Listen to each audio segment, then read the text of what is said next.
It was late at night in a small American town, the kind of place where most houses already had their lights off, and the streets stayed quiet, except for the soft hum of traffic from the distant highway. The air was cool and a faint mist moved across the road.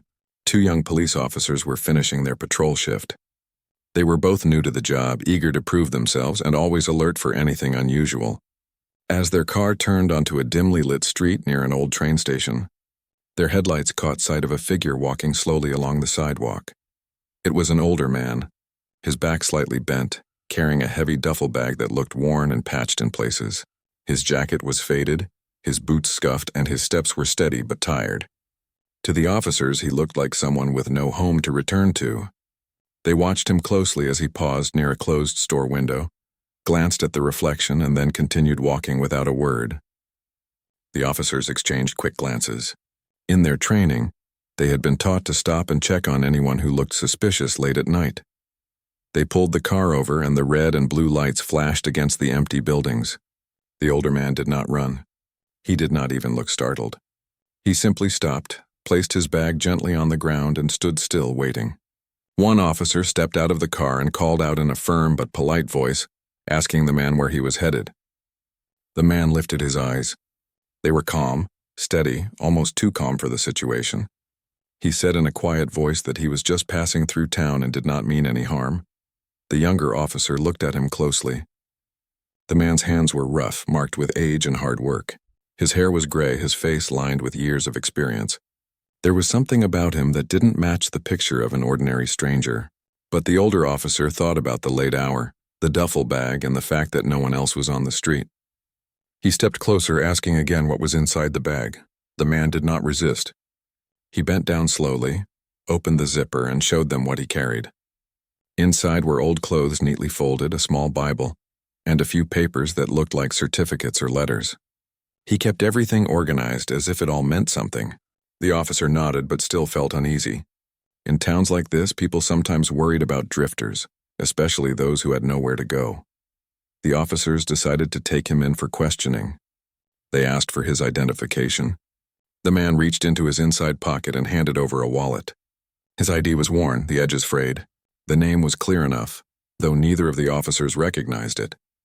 The younger one felt unsure, but the other officer had already made up his mind. He told the man they needed to bring him to the station. The man did not argue. He only asked in his calm voice, "Please treat me with dignity." Those words hung in the air. The officers were surprised by the way he spoke, not with anger or fear, but with a kind of quiet authority. Still, procedure was procedure. They gently placed his hands behind his back and fastened the cuffs. The man did not struggle. He stood straight, almost as if he had been through this kind of formality before. When they guided him to the car, the man looked around at the quiet town. He seemed to be remembering something, though he said nothing. His eyes caught sight of the flag waving on a pole near the courthouse, lit up by a spotlight. For just a second, his face softened, and then he looked away. Inside the car, the younger officer sat in the back with him while the other drove. The car smelled faintly of leather and coffee from their long shift. The younger officer tried to make small talk, asking the man where he was from. The man answered politely, naming a state far away, and then fell silent again. His voice was low, steady, and each word felt weighed before spoken. The younger officer studied him quietly. There was something about his posture, the way he kept his head up, his shoulders back, even with handcuffs on. It was not the posture of a broken man. It was the posture of someone trained to face hardship without showing weakness. The young officer thought of his own grandfather, who had served in the army years ago, and wondered if this man had a similar past. At the station, the fluorescent lights buzzed overhead. The night was quiet, only a few officers moving about doing paperwork. The older officer guided the man inside, filling out the forms and explaining the situation. Some of the other officers glanced at the man, curious. He did not look frightened or angry. He sat down calmly, his hands resting on the table, his eyes steady. The younger officer noticed the duffel bag placed on the desk. Some of the papers inside had slipped out during the ride. One paper showed military writing, words like service, honorably discharged, and a set of numbers that looked like an identification code. He picked it up and frowned. Could it be true? Could this man have served in the military? The older officer laughed quietly, shaking his head. Plenty of folks carry old papers to make themselves look important, he muttered. But the younger one wasn't so sure.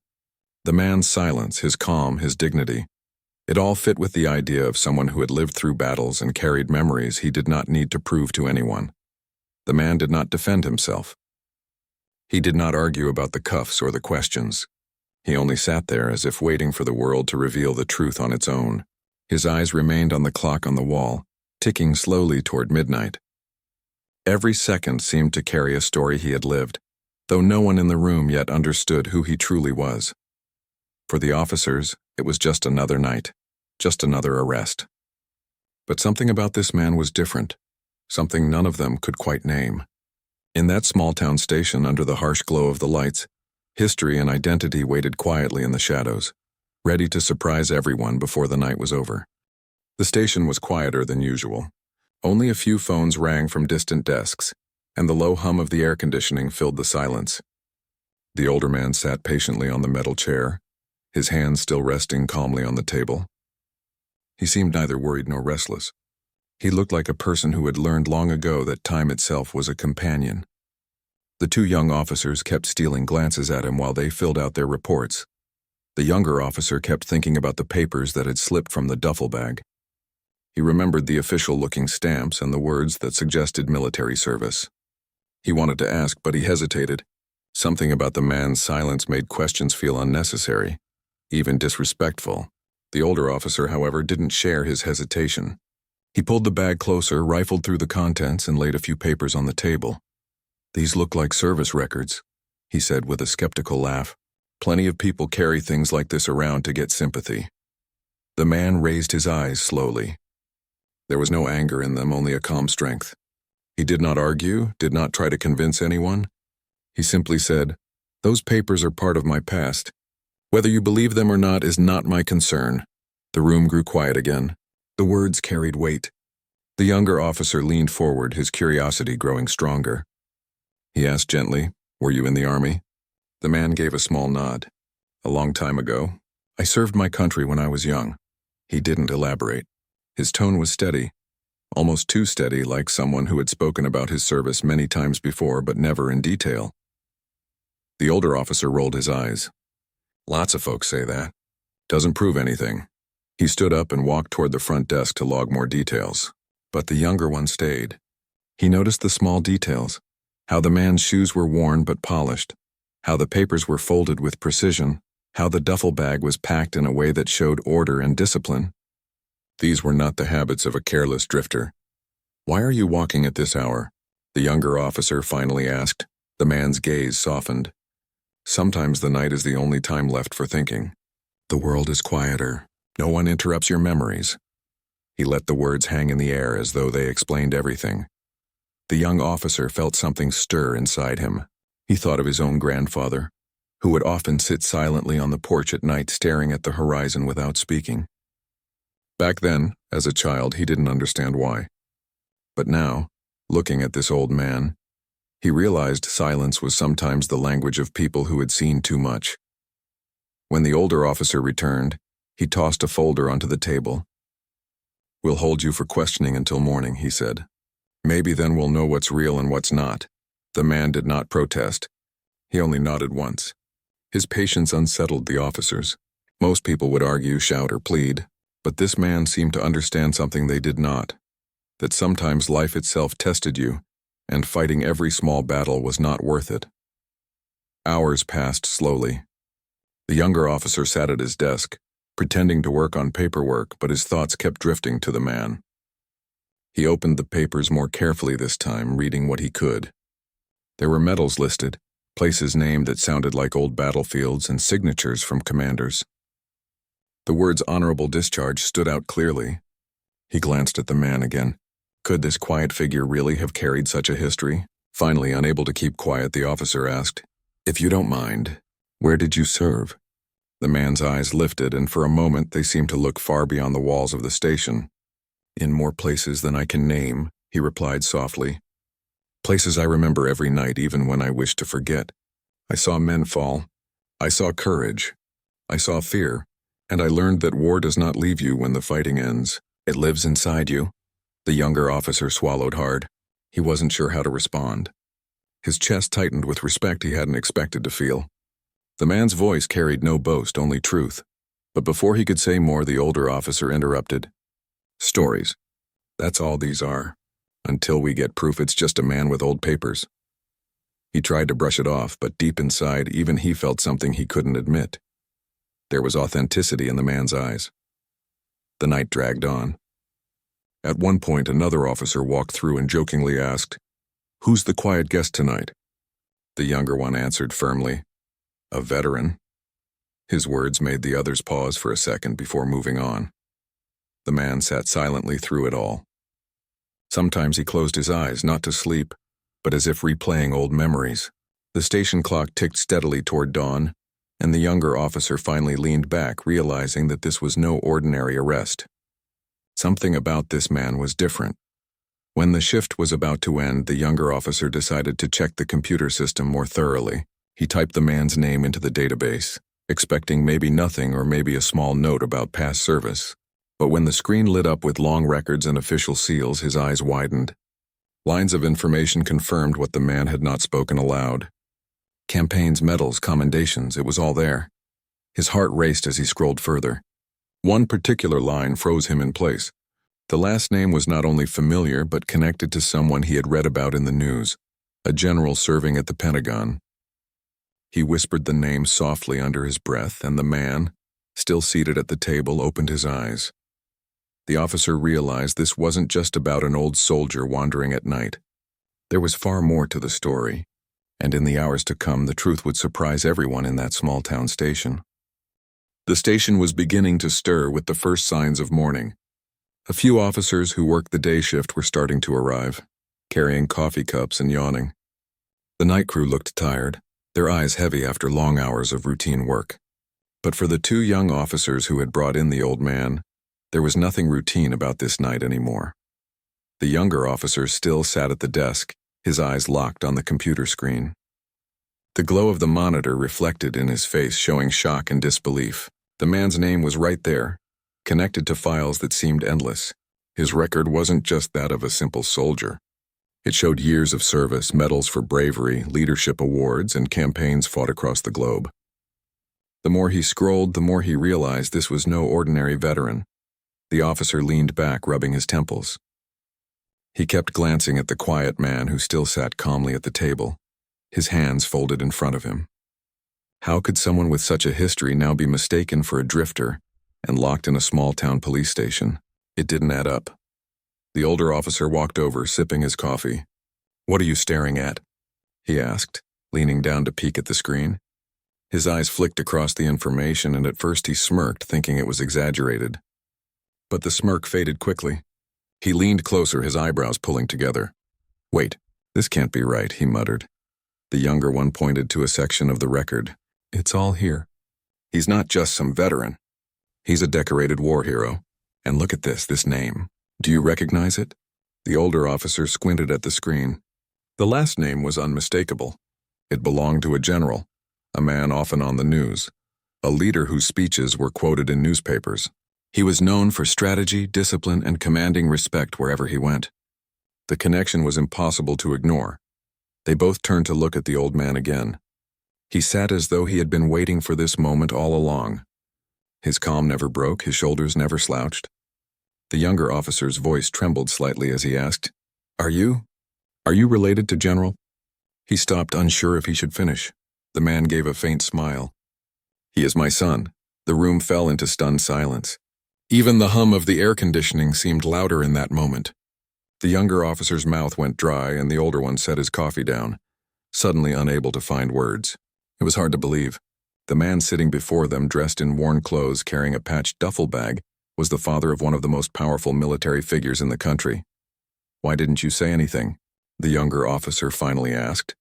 The man's expression softened, but his voice remained steady. "Because my worth is not tied to my son's name. I live quietly. I walk my own path. I do not expect special treatment." The younger officer swallowed hard. He could feel the weight of those words. Here was a man who had given everything to his country, who had raised a son to become a general and yet chose to live humbly, unseen, and without recognition. The older officer scratched his head, pacing slowly. He was trying to process what this meant. Part of him felt guilty for doubting the man, for treating him like an ordinary suspect. He kept replaying the arrest in his mind, the way the man had asked only for dignity, the way he never resisted. Shame pressed heavily on his chest. Word began to spread quickly through the station. Other officers gathered around, whispering in disbelief. Some shook their heads, others simply stared at the man as if seeing him for the first time. The papers, the records, the connection, it all lined up. Soon the station chief was called in. He hurried into the room, his uniform pressed neatly, his eyes sharp with concern. He looked at the old man, then at the two officers, demanding an explanation. The younger one nervously explained the arrest, the discovery of the papers, and finally the identity of their quiet guest. The chief's face changed from frustration to shock. He immediately approached the man, his tone far more respectful than before. "Sir," he said carefully, I had no idea. Please forgive any disrespect you've been shown." The man shook his head gently. "Respect is not given because of who a man's son is. It is given because every life has worth. That is all I ask." The chief nodded, his throat tight. He quickly ordered the cuffs removed. The officer who had fastened them earlier now struggled with trembling hands to take them off. When the metal clicked open, the old man simply rubbed his wrists and offered a faint smile, as if to ease the guilt in the room. But the real shock had not yet come. The younger officer's phone rang suddenly. He glanced at the screen and nearly dropped it when he saw the caller ID. It was from the Pentagon. His hands shook as he answered. The voice on the other end was firm and commanding. It was the general himself. "I was informed my father was brought into your station," the general said. His tone was controlled but carried an edge of urgency. "I am on my way." The officer stammered a reply, assuring him that his father was safe, and hung up. The room froze. Everyone realized that within hours the general would be standing in this very building. The old man remained quiet, as though the news did not surprise him. He had known this moment would come once his identity was discovered. He leaned back in his chair, his eyes fixed once more on the flag outside the window. His thoughts drifted to the boy he had raised, the young soldier who had grown into a leader. He wondered what his son would think when he saw him like this, in plain clothes, with nothing but a duffel bag, arrested like a common stranger. The officers in the room were restless, pacing, whispering, adjusting their uniforms nervously. They knew this was no ordinary situation anymore. This was history walking through their station, and soon, the highest-ranking officer in the military would arrive to claim the man they had treated as a suspect. The younger officer sat back, his heart pounding. He kept thinking of the words the man had spoken. Respect is not given because of who a man's son is. Those words echoed in his mind, reshaping the way he saw not just this man, but every person who walked through their doors. He realized they had all been blind, and now they were being forced to see. The sun was beginning to rise outside, painting the sky in soft colors. The town was waking up, unaware that something remarkable was unfolding in the small police station. Inside, the old veteran waited quietly. He had faced battles far greater than this. He had lived through storms that most men could never imagine. For him, this was simply another chapter in a long, humble life. But for the officers, for the chief, and soon for the general himself, this moment would change everything they thought they knew about honor, respect, and the quiet strength of those who serve. The morning sun had risen higher by the time the black car pulled into the parking lot of the small-town police station. The officers who had gathered near the windows straightened their uniforms nervously as they watched the car door open. The man who stepped out was instantly recognizable, even to those who had never met him in person. The general carried himself with the same authority that people had seen on television and in newspapers. His posture was straight, his eyes sharp, his uniform perfect. He looked like someone who had lived his entire life by rules of discipline and duty. But what struck everyone most was not the medals on his chest or the way his boots hit the pavement with confidence. It was the look in his eyes, an urgency that revealed this was not just another official visit.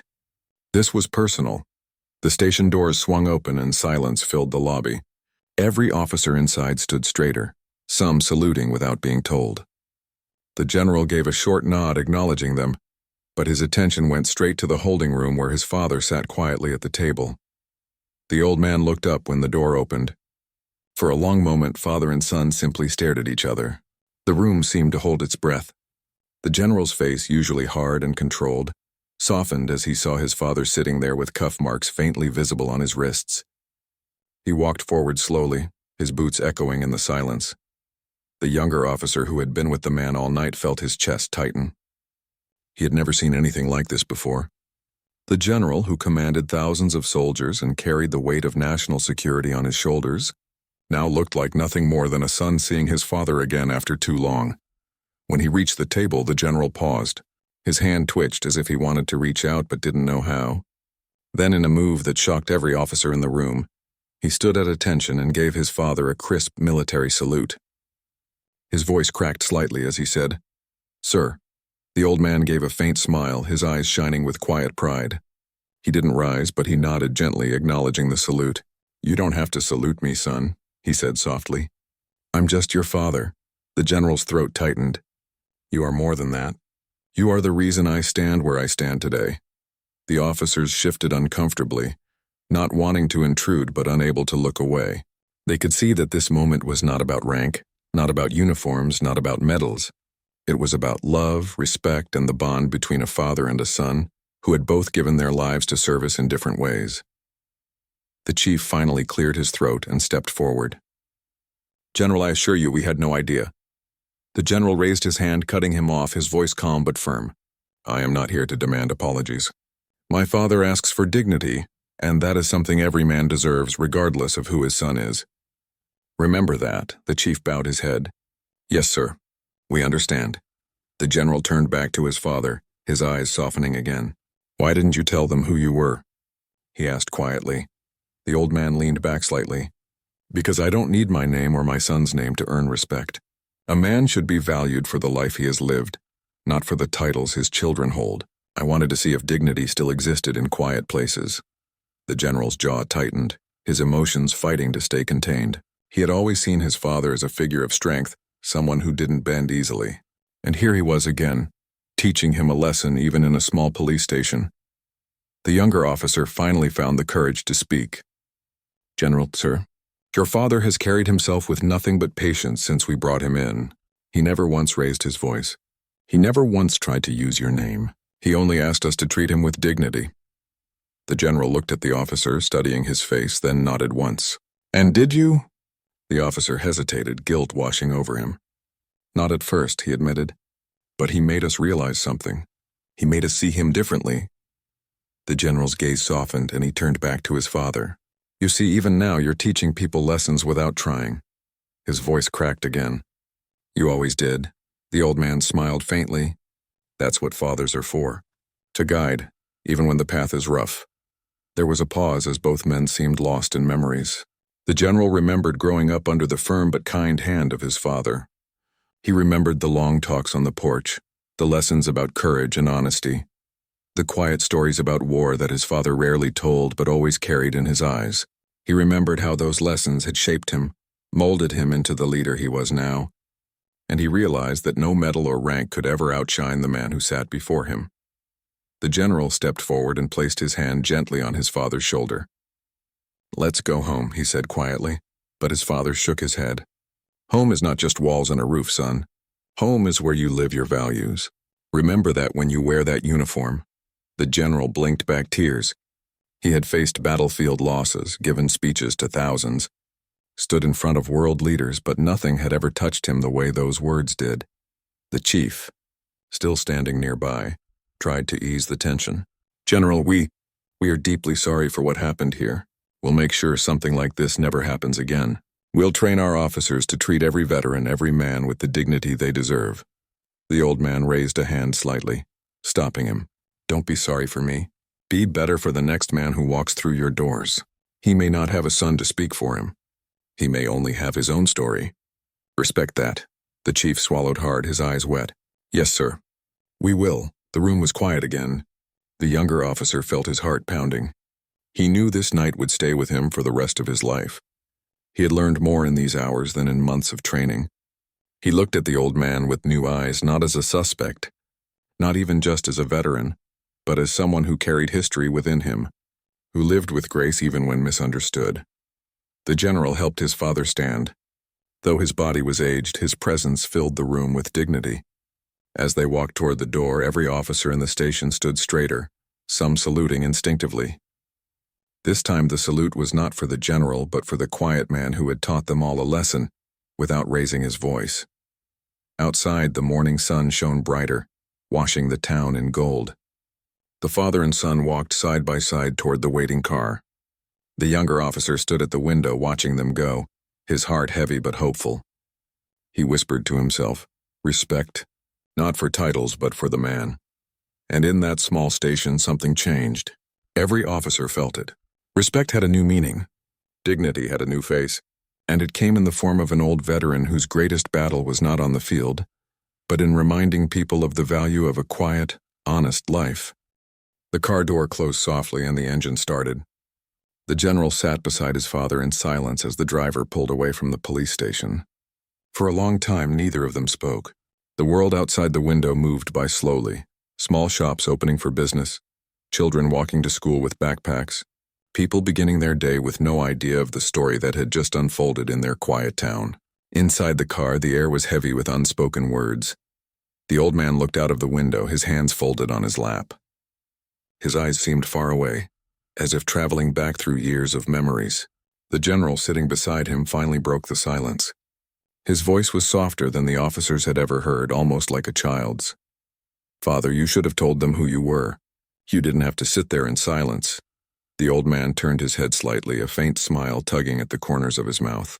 "And what would that have changed? Would it have made me more worthy of kindness? Would it have given me more dignity? No, son. If respect must be earned by names or titles, then it is not respect at all." The general lowered his head. He had spent years commanding respect through rank and position, but now he realized his father's words carried a deeper truth. The old man lived with a kind of quiet honor that could not be granted by medals or uniforms. It came from within, from the way he carried himself, from his refusal to be bitter even when life was hard. When they reached the small house where the old man lived, the general stepped out first and helped his father to the door. The house was simple, its paint faded, the porch creaking under their weight. But it was neat, cared for with hands that valued small details. Inside, the furniture was old but polished. Photographs lined the walls and the faint smell of coffee lingered in the air. The general paused as he looked around. He saw pictures of himself as a boy smiling beside his father in a worn uniform. He saw family gatherings frozen in frames, moments that spoke of love and sacrifice. For a moment he felt a lump in his throat. He had traveled the world, stood in front of presidents and kings. But here in this small house he felt the truest sense of belonging. They sat together at the kitchen table, the same table where the general had eaten countless meals as a child. The old man poured 2 cups of coffee, his hand steady despite his age. They drank in silence for a while, letting the warmth of the moment settle. Finally, the general spoke again. "They treated you like a stranger, father, like someone who didn't matter. I can't forgive them for that." The old man shook his head slowly. "You must. Anger is a chain, son. Forgiveness is freedom. Those young officers didn't know me. They saw only what was in front of them. But by the end, didn't you see how their eyes changed? Didn't you feel the respect that grew? That is what matters." The general nodded, but his heart still ached. He had spent his life trying to make his father proud, trying to live up to the example of strength and honor he had been given. And yet here was his father teaching him once again, showing him that real strength was not in power but in humility. Later that day, the younger officer who had stayed with the old man all night drove back to the house. He carried no uniform, only a simple shirt and a heart full of guilt. When the general opened the door, the officer froze, unsure if he should step inside. But the old man's voice called out warmly, "Come in, son. Sit with us." The officer sat at the table, his hands shaking slightly. "Sir," he said to the old man, "I'm sorry for the way we treated you. I should have seen it earlier. I should have treated you with more respect." The old man reached across the table and placed his hand gently on the officer's. "Do not carry that weight," he said softly. "You gave me what I asked for in the end, dignity. You saw me as more than just an old man with a bag. That is enough." Tears stung the young officer's eyes. He had never felt such grace before.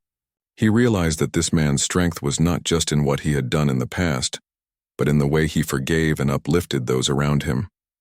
Word of what had happened spread through the town in the days that followed. It reached newspapers and news channels, though the old man himself never sought the spotlight. He continued living quietly, walking the same streets, carrying the same duffel bag. But people who saw him now looked at him differently. They nodded respectfully, greeted him kindly, and some even stopped to thank him for his service. At the police station, things changed too. The chief called for new training sessions, reminding his officers that dignity should never depend on appearances. They were taught to look beyond the surface, to remember that behind every face might be a story of sacrifice, pain, or quiet greatness. The younger officer especially carried the memory deeply. Every time he put on his badge, he thought of the old man and the lesson he had learned that night. For the general, the experience reshaped him as well. He returned to his duties with a new perspective, carrying his father's words in his heart. In speeches, he began to speak more often about dignity, about the unseen heroes who walked among ordinary people. He reminded soldiers under his command that greatness was not in titles but in character. Many noticed the change in him, though few knew the story that caused it.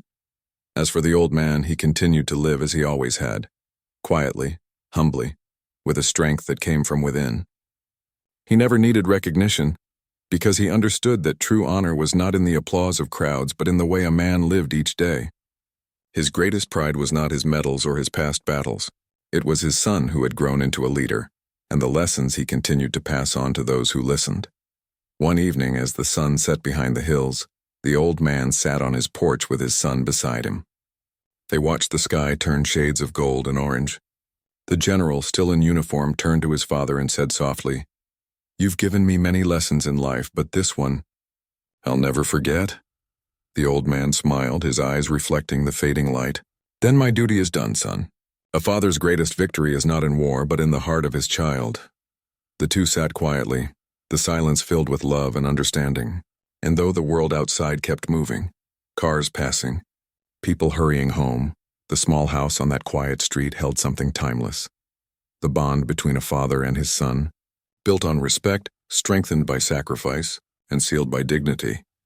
And so the story that began with an arrest ended with a lesson not only for the officers who learned to see differently, not only for the general who remembered the strength of humility, but for everyone who heard it. The lesson was simple yet powerful. Behind every face lies a story, and every man deserves dignity no matter who he is or where he comes from.